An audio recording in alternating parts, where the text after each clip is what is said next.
Hey guys, we'll get started in just 1 minute, but I wanted to give you some good news. We've got our Worship and Creative Conference coming up in October, the 23rd to the 25th, and you can join us online. So as a thank you to you, our podcast listeners, for being with us on the journey, we wanted to give you a discount, 20% off the whole online conference. Go to hillsong.com/WCC and use the promo code podcast19. And now let's roll the intro.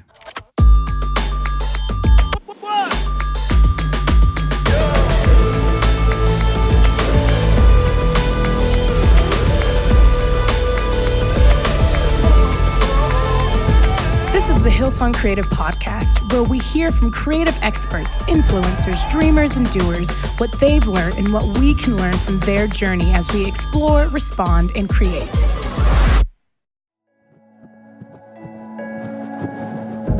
Hey, welcome back to the podcast. It's Rich Langton here, and I'm so glad that you've joined us. I'm in the creative offices here at Hillsong Creative, and the weather outside is dreary, but in here we are having a great time. You're in for a treat today. This episode I've been looking forward to bringing to you for a long time. See, back in episode 25, we spoke to Kate Crosby from the Giving Keys. She's a creative where she found herself in a situation where she felt called to use her creativity for a mission outside the four walls of church.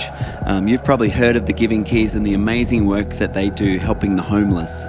Today we've got something similar for you. See, Mike Gore, who I'm speaking to in this interview, is from Open Doors. And for those of you who don't know that organization, they work with the Persecuted church. See, Mike was a long-time worship leader, musician, creative really, and yet when he found himself called to the Persecuted church, it opened his eyes to really the power of the gospel.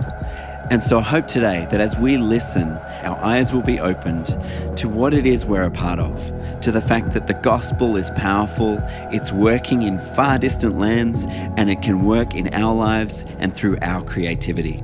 So why don't we jump into it, and I'll talk to you again at the end. Mike, my memories growing up as a kid of the Persecuted church has always been linked to Open Doors. In our church that I grew up in, I don't know why, but we had a strong focus on the Persecuted church. We knew about it, and that got even more intense when I met Cass and we got married, because her family, her dad, was passionate about Open Doors, and so she has a love for your ministry, and I guess together we see the value of it. Just for context for people listening, how many people are persecuted in the world, and how do we know of the Persecuted church? Yeah, look, it's a great question. Open Doors since the mid-90s have been producing something called the World Watch List. It's indexed an authoritative ranking of the 50 most difficult countries on earth to be a Christian. And at the moment, we would say the number of persecuted believers is around 215 million worldwide. And those numbers are changed and fluctuate every year, but that's probably the closest figure I can give you around the numbers of persecuted believers. And when you say persecuted, what does that look like? Yeah, look, that's a great question. Persecution, I think one of the biggest misnomers with persecution is that it's always violent and it's always committed by Muslims. Right. And I think it does such an injustice, not only to Muslims, but it does an injustice to the global pressure on Christianity. Believers in Asia will tell us it's a smash and the squeeze paradigm. Okay, at one end of it, you have the smash. It's violent, it's in your face, and it's indicative of the Middle East. But then the other end, you've got the squeeze. It's acts of non-violent persecution, whereby outworking your faith in culture becomes so difficult that you're rendered to a life of abject poverty. And to be quite frank, non-violent persecution is far more effective than violent. And so that's the sort of the breadth of persecution. And persecution, I believe, exists wherever the gospel is being shared. It's an earmark of successful Christianity. Wow. So for you, I know a little of your story that people at home listening won't know. You've not always been a part of Open Doors and fighting against the Persecuted church. How did you go from just being a regular Joe like us to now being vigilant about caring for and helping the Persecuted church? Yeah, I mean, My real backstory from the beginning was I was abandoned at birth in India, and I'm not sure that many people know that story, but through a series of events, I was smuggled across borders and all sorts of crazy events that were really God ordained. Looking back, rendered me here in Australia. Growing up as an adopted kid in a white family with 2 white sisters and a white mum and dad, and just but they were a Christian family. So, I look back and I see the hand of God on my life from the moment of being abandoned at birth in the backwaters of India to being adopted to a Christian family here in Australia. And now, come forward sort of 15, 20 years, I worked in the Christian music world. So all the creatives, that's how I can fit this podcast, right? At least I did something creative in my life. Helped us. That's right. But I know the definition of creativity is far more than just music. Right. Thank you. But look, Good. I worked for about 10 years in the Christian music world. It's where I bumped into a lot of the guys from Hillsong I know now. But I always had this kind of pull. I say to people, I love God, I love people, and I love building something out of nothing. If you can give me a job that does that, I'll wake up every day and run at it. And so I felt called out of the Christian music world. I had my own company by this stage, and I wanted to work for a charity. I knew nothing about the Persecuted Church, totally different to your exposure, actually, where you grew up hearing about it. I knew nothing about it, but it was the first job with a charity that I found. And so I applied for it. I went for a role and actually didn't get the job. They said I was overqualified. So I applied for another job and they said I was underqualified. They didn't want you. No, that's right. And so 2 weeks later, they called me back and they said, hey, our first choice for the job has said no. We're willing to give you a go. Okay. 2 years later, I stepped into the role of CEO. Yeah, right. So when you heard about or saw the ad for the job, did you have any clue what you were actually getting yourself into? No, it's funny. Even the word persecuted, it was almost, I could hardly pronounce it, Right. People say prosecuted, persecuted. You get confused by it. So I literally had no clue what the persecuted church was. I mean, I'd heard about persecution in the Bible and stuff, but I knew nothing about the persecuted church. And so it was literally a job that ticked the box. I love God, I love people, and I love building something out of nothing. And the role was to come in and kind of establish a youth ministry for the ministry. And so it ticked the boxes. Didn't care the subject matter. Right. And now in the last sort of 7 years, my world has turned upside down. The role has taken you all over the world, obviously. And I can't remember the details of it, but I remember you telling me a story of when you stepped into the role of being in some persecuted nation or far-flung nation that had persecuted Christians in it. And you had an incident with the Bible that changed kind of your perspective on even what you're doing. Do you know the story I'm talking about? I think I know the country you're talking about, and I'm pretty sure I know the story. So if it's not, it might be a new story for you, but it is one of the stories that fundamentally changed my life. You see, my first trip with the ministry was a solo trip. I was tasked with smuggling Bibles into Muslim background believers. And I remember, having coming out of the Christian music world, I was at the Dove Awards and I heard Chris Tomlin on your podcast and listened to his episode, and I thought, I remember being in a sales, EMI, CMG sales conference and hearing him play How Great Is Our God on the piano, and then you sort of jump forward a few years and I find myself in North Africa standing at a border with a bag full of Bibles. I remember I was under these strict instructions that if I got through security, not when, but if I got through security, I was to make eye contact with someone who'd be standing on the back of the terminal. Right, I was to show no emotion and would leave through separate doors. And I remember as I walked up to customs, I was the last person through, and this guard, really staunchly Islamic guy, looks at my passport and he says, Michelle. And I remember thinking to myself, no, Michael. He says, Michelle. I said, no, it's Michael. He says, you show me Michael. And I pointed to my name on the passport and he goes, Michelle. I said, yeah, fine, Michelle. And so I walked through under the name of Michelle, which I realised because they were colonised by the French, it all made sense. Right. But this bag full of Bibles, I had to go on this scanner. There was 4 or 5 guards around it. And I remember Brother Andrew, who started our ministry and you talked about before, would pray the smuggler's prayer. And his prayer would simply say, you make blind eyes see. Now I need you to make seeing eyes blind. And I remember I put my bag up on this conveyor and prayed that prayer, and he went through and not a word was said.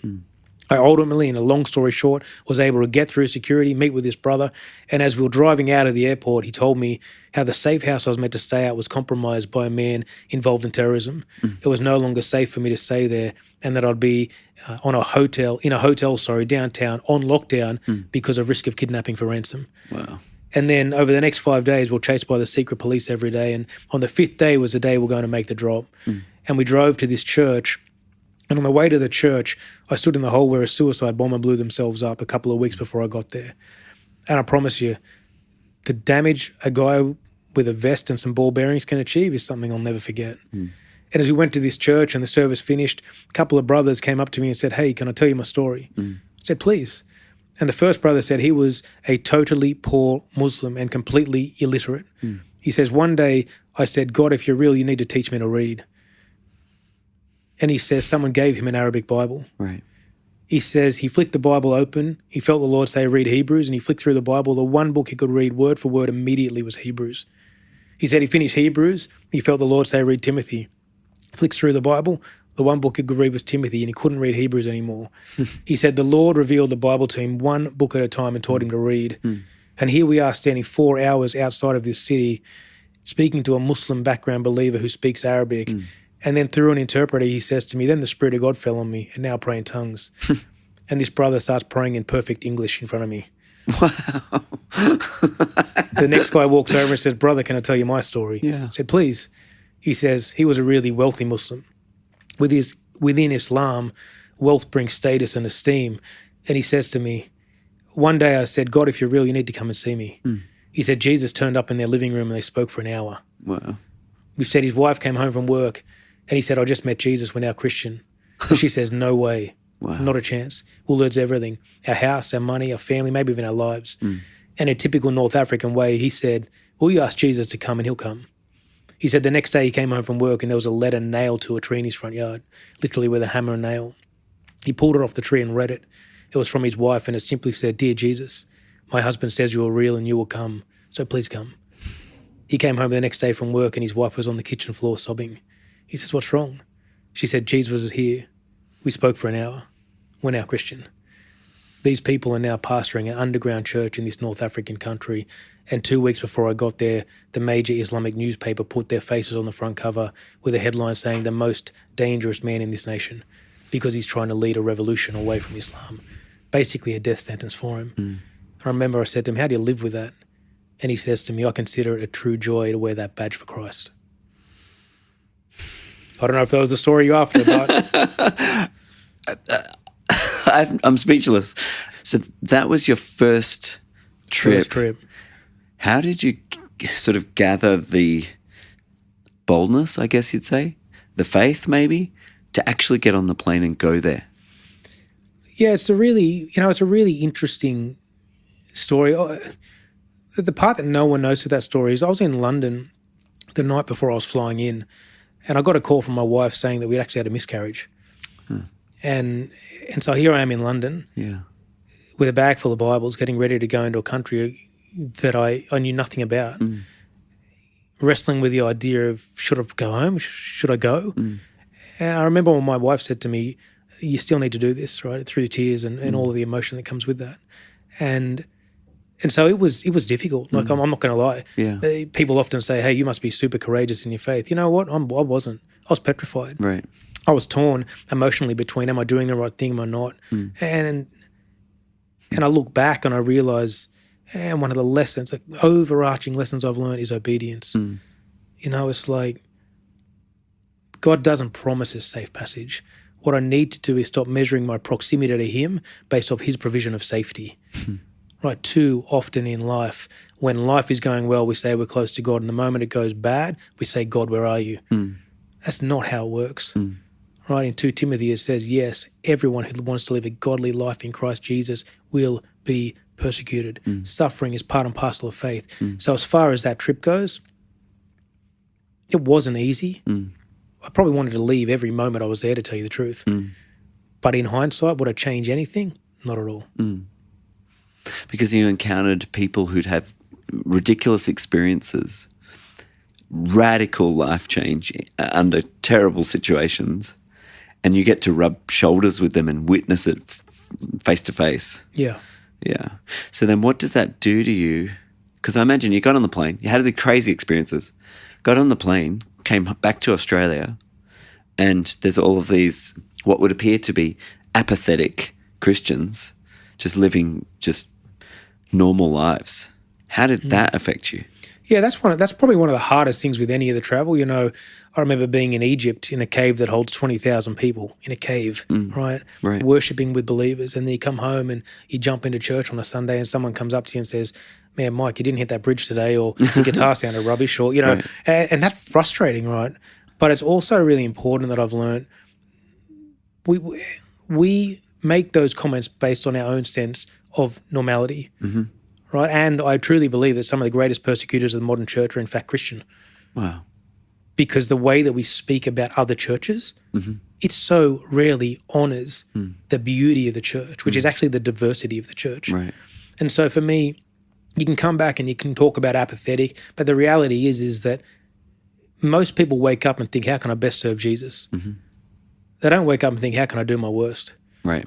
But they are basing their faith off a sense of where they are. And so just because I've had this experience in caves or wherever it might be around the world, I can't come back and expect you to be like that. But what I can do is hopefully show you through story and through my life that courageous Christianity is where it's at, and that we need to stop measuring our proximity to God based off his provision of safety. Right. That's great. So then what's the aim of Open Doors? Is it trying to get rid of persecution? Yeah, that's one of the things I love about Open Doors, and probably one of the things that a real point of difference. We're not here to end persecution. In fact, we're not even here to stop it growing. And by supporting us, you're prolonging suffering, right? Which I'm sure most of the listeners are like, that sounds like a pretty average organisation. Right. But the truth is that wherever the gospel is being shared, persecution exists. Right. If we want persecution to stop, it's easy. Just get people to stop talking about Jesus, stop meeting a community and sharing Jesus, and stop outworking him in an evangelistic sense. Right. But we'll never do that. Good. Yeah. So then the two remain. So there's people in another nation somewhere who are being persecuted for their faith. And then there's people in places like Australia and others where Christians are waking up, doing their best. How do we bridge the gap? And what does Open Doors do to bridge the gap? Yeah, I think that's one of the most beautiful things about our ministry is that we're a conduit between the so-called free church and the persecuted church, right? Both sides help each other. It's almost if you could picture a river with the church on either side, the persecuted church on one side, the free church on the other. We're the bridge that links the two, right? What's funny is we often are an underground organisation. You will have no clue about our name, our brand, our logo, anything in the countries we work. Because the reality is Open Doors isn't the hero. Persecuted Christians aren't the hero. Jesus Christ is always the hero. Right. It's been the heartbeat of our ministry since Brother Andrew for more than 60 years now, and it will be the heartbeat for the next 60. Because the reality is we are a gospel advancing ministry. Yeah. And that's the heartbeat. We'll get right back to the episode, brought to you by our Hillsong Worship and Creative Conference. It's for every kind of creative, whether you're a musician, singer, a graphic designer, architect, an audio engineer, or video editor. It's a place for the artists of the church to gather together, to worship, to be inspired and refreshed, and to be equipped and trained for your sphere of creativity. Find out more details at hillsong.com/WCC. Now, let's get back to the episode. Hi, I'm Mike Gore, and this is my fantastic fall. The last book that I read is called The Like Switch, and it's about persuasion, and it was written by a former FBI agent. The most recent piece of art I've created is a video telling the story of the persecuted church, because I find I'm best at storytelling, and when I meet with people all over the world, the thing that I tell them and promise them I can do is tell their story. The job that I would be terrible at would be childcare or teaching. I just don't think I'd have the patience for any of it. Something that I changed my mind about in the last few years would have to be the notion of prayer. It sounds spiritual, I know, but the reality is it was a trip to Lebanon and the Syrian border where I realised that Muslims have a greater expectation that Jesus will answer their prayer than I do. And in that moment, I realised there must be something wrong. And so for me, in the last year, the biggest change in my life has been in my prayer life. And so then for someone like me or the people listening, they're creatives in their church. What can they do, or what can I do to, obviously we can support Open Doors. That makes sense. And in a sense that to someone listening could be like a sales pitch, and I would never want that to be the case. I guess what I'm looking for from them, or from from the conversation is more, how can we inspire people to live in a way that would want to help the persecuted church? What would you say to someone like that? Look, with creatives, I think the concept, and you have to follow me on this one, but the concept of evolution, right, for Christians, it's almost like it's something that's a taboo. You don't talk about it. Right. Right. And it frustrates me because the reality is the method of delivery of the gospel must evolve. Mm-hmm. That's where creatives come into it. And more than that, that's where creatives are powerful in doing it. Right? The message doesn't change, but the method of delivery must evolve. And I think one of the things I love about the persecuted church is that the stories of courageous and authentic faith, the stories that tell you, I've seen so many Christians survive persecution, but very few prosperity. The stories that flip faith on their head and culture on their head, they're the ones that I want creatives to say, how can I tell that story? Because authentic faith comes at a cost. And I think that is the key, is that the method of delivery must evolve. The message must, and it's always Jesus Christ, biblically based and in his grace and his sacrifice for us. Yeah. But I'll tell you what, as culture evolves, communication evolves, what I don't see happen often is the church evolve with it. Right. And I think that's where creatives have this beautiful opportunity to tell us a story in a new, compelling way through music, through art, through video, through whatever it is. And that's the role you guys can play. And so then your encouragement would be to anyone listening would be to be a courageous Christian, right? Absolutely. And maybe there's example in those Christians living in persecuted countries. Yeah, I remember being in Central Asia, right, a part of the world that I love. And it's a part of the world that marries both the violence of Islamic extremism with the relentless pressure of communism. Right. And they sort of collide to make outworking faith extremely difficult. I remember meeting with one brother there and we're standing outside this bustling cotton market and just chatting about life and faith. And he simply said to me, Mike, what does it mean to be wise as a serpent? And I remember I didn't really know the answer, so I just stayed quiet. Right. And he says, well, tell me, can the serpent hear God? I paused again and he says, Mike, the serpent can hear God but doesn't obey God. And then he paused and with a warm and genuine tone says, sounds a lot like you, right? He says, the scriptures, they also talk about the 99 and the 1. He says, the sheep hear God's voice and obey, for they're his most prized possession. He says, have you ever thought that you might be the one? He says, because when I look at people in your country, you claim to know God, but the moment he asks you to do something, you don't obey. Wow. And, as I sat there or stood there and listened to him, I thought for the first time in my life, I am the one. I'm a sheep treasured and valued by the shepherd, but unless what he's asking me is safe, comfortable, and guaranteed to work, I rarely obey. Looking back, I realize I often mask my evangelism in kindness, generosity, and good deeds, but without mentioning Jesus. And this brother says to me, well, Mike, all you're doing in those moments is paving the wide road to hell with kindness and good deeds. Oh, wow. And he says, whereas here in Central Asia, despite what our obedience to Christ will cost us, not might, will cost us. He says our greatest reward is to one day see Jesus face to face. In those moments of obedience, stepping out of the boat, the water feels like solid ground. And he says, you have to have Jesus. It is the only distinctive to language. And so I guess the question for the listeners is the 99 and the 1. Which one are you? Man. So then in our art, the way we approach life, in our creativity, the encouragement there is to not just make good art, but to make it Holy Spirit-centric, make it Jesus-centric, gospel-centric.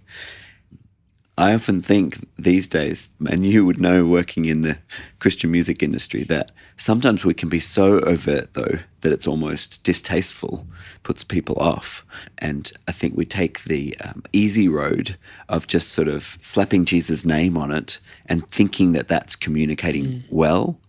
And so I guess my encouragement to sort of add to what you're saying is that we have to be artisans, really craft well our creativity and allow the weight of the gospel to equal the sort of the weight we put on our craftsmanship so that we don't short sell the name of Jesus. We don't just kind of think that by saying it's a Christian song or by literally just painting the cross and saying, this is a Christian piece of artwork. We sort of think that just doing that will have an impact. Yeah, well, in those moments, right, you sell Jesus out for the sake of a yes or to protect against the fear of a no. Right. And I think that's one of our big challenges is that so often we want that yes or we don't want to hear no. And so what do? We remove the most controversial thing in our minds from our language, and that is always and often Jesus. Yes. Right? And so in those moments, as you're saying, right, you need to deal with taste, you need to deal with empathy, you need to deal with character and grace and all those things. But to leave Jesus out of it, you sell him out for the sake of trying to get a yes, a like, or whatever it might be, or the fear of getting a no. Yes, yeah. So in places like Australia again, and others, as we said, but are you also advocating that we should be persecuted? Yeah. Look, in many ways I am, to tell you the truth. Yeah. Because my worry is that if the church in many developed countries continues on the trend it will continue, we are far more likely to fall into a place of spiritual and cultural insignificance than we are persecution. Right. And for me, that's terrifying. I remember being in China and we were smuggling Bibles into China. I had to take 17 kilos of them in. And the night before we were making the delivery, I was up in the mountains in Hong Kong and just meeting with some brothers and praying about it. And one of them said to me, last time we had a group of travelers here, we're standing at the scanners at the Hong Kong border, and we prayed the Lord would let us get the Bibles through. And he says, right there, the scanners blew up and caught on fire. Smoke, flames, you name it, right? Wow. He says, we're able to make the delivery. He says, why don't we pray for the same thing? And so here I am up about 8:30 at night praying in these hills outside of Hong Kong. And the next day we're driving down to the border, and this brother came running out waving a piece of paper. And he says to me, it's a news report from last night. He read it and he says at 8:30 last night, the scanners at the Hong Kong border blew up and caught on fire, and they'll be down today. Unbelievable. And so we go down there and the scorch marks, the yellow tape, and we're able to make the delivery. But later that day, we're meeting with the underground church, and I must have been meeting with a 60 or 70, maybe even 80-year-old believer. He was talking in broken English and telling me stories of faith in the face of communism, really eerily haunting stories. But as our conversation kind of drew to a close, I remember I said to him, well, brother, can I pray for you? And he says, yeah, I want you to pray persecution never leaves China. Wow. I remember I said, I was only new with Open Doors at this stage, and I said to him, why? And he says, we look at the Australian church as a prophetic example of what happens when faith becomes free. He says, the value of Jesus drops. I want you to pray persecution never leaves China. Wow. And I remember I said to him, well, brother, would you pray for me? He says, yeah, I pray you'd be persecuted. You see, the reality is that wherever the gospel is being shared, persecution exists. And truth be told, I think within the charismatic sort of ACC, Hillsong kind of movement, within particularly Australia, which I know, you are the most vocal churches. And to be quite frank, you're the people who take the biggest pounding when it comes to persecution. Yeah. So if persecution is an earmark to successful Christianity, my encouragement to you, Rich, and all of the people listening to this podcast is keep doing what you're doing because you're not out there to win friends and influence people. You're out there to make sure that Jesus Christ remains the hope of the world. It's awesome. The prayer that he prayed for you is so confronting. It almost makes me, and I'm probably sure people listening, pause. Because it's, I guess we're so often in our Christian lives, we are confronted with circumstance that's not what we want or not the way we expect it to be. And so we pray for us to get out of that circumstance. And so then for him to be sort of wishing and praying persecution on us it's just confronting, I think. You know, one of the things the persecuted church asks us is not pray for them, but to pray with them. Right. Have you ever thought about your own prayer life? Whenever you're praying for someone, you know, to be frank, we're often actually praying that their life would be like ours. You know, have you ever thought about that when you're praying for like refugees or Muslims? Right. Or the reality is you're praying that their life would be like yours. But they're saying, hey, we don't want that. We want you to pray with us. We want you to pray that would have courage in the face of fear. They would have hope in the face of helplessness. Yeah. They would be courageous enough to share the gospel no matter the cost. Yes. And I think that's the challenge, is that so often our sense of normality says, hey, I want their life to be like mine. They don't want that. Yes. Right? In fact, they would look at it and say, I'm terrified about prosperity. I'm terrified about the comfort that brings. You're more in love with life than you are Jesus, and it makes you unwilling to die for him. You live as though Jesus Christ isn't coming back in your lifetime, and it changes everything. These are all quotes and stories from the persecuted church, because it's not about saying their life should be like ours. It's about saying, God, let your will be done, and give them strength to keep going. Yeah.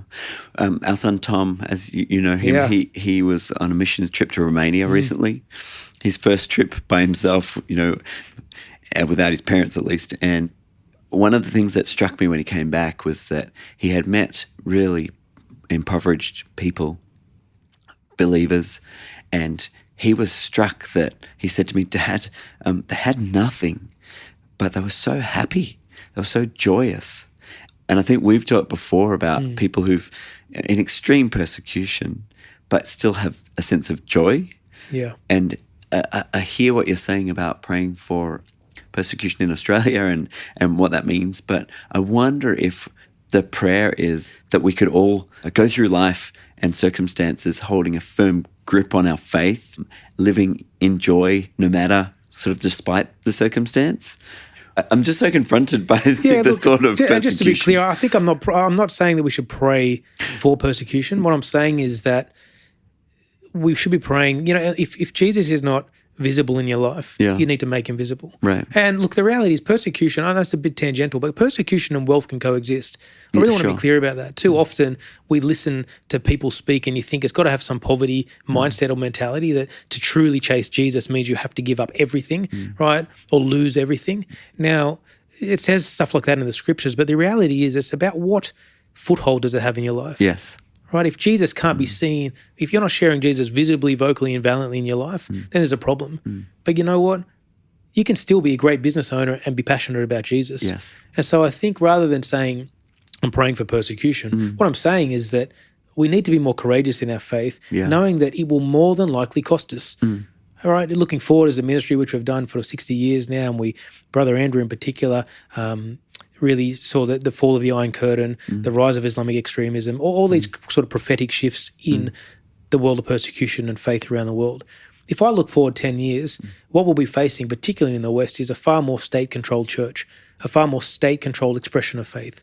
Now, if in our intentions we try to parallel state and government to remain cool and relevant, all we're going to do is find that it actually takes us away from our number one love. Because the reality is the message of Jesus is offensive to the world. Again, I'm not saying we're praying for persecution. What I'm saying is unless you stand up for what you believe, you'll blink and you'll be a long way from where you want to be. And I think that's what the church needs to do, have a truer understanding of biblical, authentic biblical faith, the cost of standing up for Christ, knowing that he stood up for us, laid his life down for us. The least we can do is the same for him. And really, if this is real and we believe it is and we've experienced Jesus, then in a sense, why wouldn't we stand up? Why wouldn't we live a bold faith? The thing is, we don't because we don't want to be persecuted. Yeah, look, there's a big difference between knowing Jesus and knowing of Jesus. Yeah. And for me personally, and maybe some listeners, I feel like I'm in the second category because people in Central Asia tell me we look at reading the Bible as our opportunity to walk hand in hand with God himself through the Garden of Eden. He says, Brother Mike, when was the last time you read the Bible when you weren't preparing for a sermon? Right. Really. And he says, another one was like, I could speak to you for 4 hours about Jesus. He says, when I went to Germany, he said, I met a brother who could only speak to me for 25 minutes about Jesus. I remember hearing him say that, and I'm sitting there going, I might be able to make two, right? Like, there's a big difference between knowing Jesus and knowing of Jesus. And my great fear is that I'm in that second category. We should wrap it up. I feel like I've sort of taken lots of your time, but you brought with you a letter. Would you like to read this? I feel like it would be a great close to. I'd love to. Just put a bow around the conversation and give us something to chew on as we wrap up. So these are the words of a dying man. They were written by a pastor who the day after this letter was martyred for his faith. He's from an African nation. It was written in the early 90s. And it's one of the most powerful letters I've ever heard. It was found amongst all these papers on his desk. He was a prolific writer. And it's basically his dying words. Yeah. And says this, I'm a part of the fellowship of the unashamed. The die has been cast. I have stepped over the line. The decision has been made. I'm a disciple of his, and I won't look back. Let up, slow down, back away, or be still. My past is redeemed. My present makes sense. My future is secure. I'm done and finished with low living, sight walking, small planning, smooth knees, colourless dreams, tame visions, mundane talking, sheep living, and dwarfed goals. I no longer need preeminence, prosperity, position, promotions, plaudits, or popularity. I don't have to be right, or first, or tops, or recognised, or praised, or rewarded. I live by faith, lean on His presence, walk by patience, lift by prayer, and labour by Holy Spirit power. My face is set, my gait is fast, my goal is heaven, my road may be narrow, my way rough, my companions few, but my guide is reliable and my mission is clear. I will not be bought, compromised, detoured, lured away, turned back, deluded or delayed. I will not flinch in the face of sacrifice or hesitate in the presence of the adversary. I will not negotiate at the table of the enemy, ponder at the pool of popularity, or meander in the maze of mediocrity. I won't give up, shut up, or let up until I've stayed up, stored up, prayed up, paid up, and preached up for the cause of Christ. I am a disciple of Jesus, and I must give until I drop, preach until all know, and work until He comes. And when He does come for His own, He'll have no problems recognizing me. My colours will be clear. Amen. Mike, it's an honor to have you on the podcast. And I honestly, from the bottom of my heart, pray that God will continue to give you boldness to share the message that you're sharing, and boldness in places like Australia, boldness in places where there's potential for opposition, even to the message amongst the churches. Yeah. And I pray that God will bless you, bless the ministry, and that people would rise up in their faith, and that we would be just like you read, people who don't give up, who won't step back or look back. Amen. But that people would continue boldly in living this message of Jesus. Wow, I'm not sure about you, but for me, those stories are crazy. I'm so challenged by the faith and the courage of the people over there. But you might be sitting there listening and going, what has that got to do with me? That's not happening where I live. But I would hazard to say that it has everything to do with us, because the same power that is moving, the same gospel that's being preached, the same God that is saving people and is doing amazing things, that's the same God, obviously, that we serve and that is working and is active where we live. And what's really a challenge for all of us is that we can all be courageous where we find ourselves. And we can all live with a sense of strength in the gospel, like the people that Mike was describing. You know, imagine that when you're utilizing your creativity, when you're going about daily life, being an artist or a musician or, even an architect or a painter, whatever it is you do, imagine as you're going about that, you had a sense that God is about to step in and utilize that for His good. Imagine we stepped up in our level of faith and courage, and we worked out how to communicate the gospel even in more clear ways, in better ways through our craft. And imagine that as we step out courageously, we begin to see some of the things that Mike was talking about where you live and where I live. Imagine our faith in action through our creativity sees people saved on the streets of your city and of mine. I can imagine it, and I think all it takes is a little bit of courage and a little bit of vision to see how God might use those things, and who knows what the impact could be. Maybe we might be persecuted for it. Maybe we might see some opposition. But on the flip side, we'll see the power of God, we'll see the Holy Spirit use us, and we'll see the gospel go to places that it could never go if we didn't step out in faith and step out in courage. So let's do it. Let's step up, let's be all we can be, and let's trust God for what He might want to do where we live. If you want to find out more about Mike Gore, about Open Doors, you can go to their website. It's opendoors.org. And I'm sure he would appreciate the prayer and the encouragement. And I'm sure it would encourage you as well as you do that. That's it for today's episode. I hope you've enjoyed it and it's been useful for your journey. If you haven't already, I'd love to take a minute just to encourage you to subscribe. When you do that, you become part of our growing community of creatives who are trying their best to live out their faith through their creativity. So join us anywhere you find your podcasts, subscribe, and then you won't miss out on anything. And I always love to hear from you, so please write us a review on Apple Podcasts or iTunes. It helps with the visibility of the podcast, and it lets us know what you think, what you're enjoying, and where we can go with the podcast in the future. Aside from that, you can write to me on Twitter or Instagram @RichLangton, and we'll talk to you next time.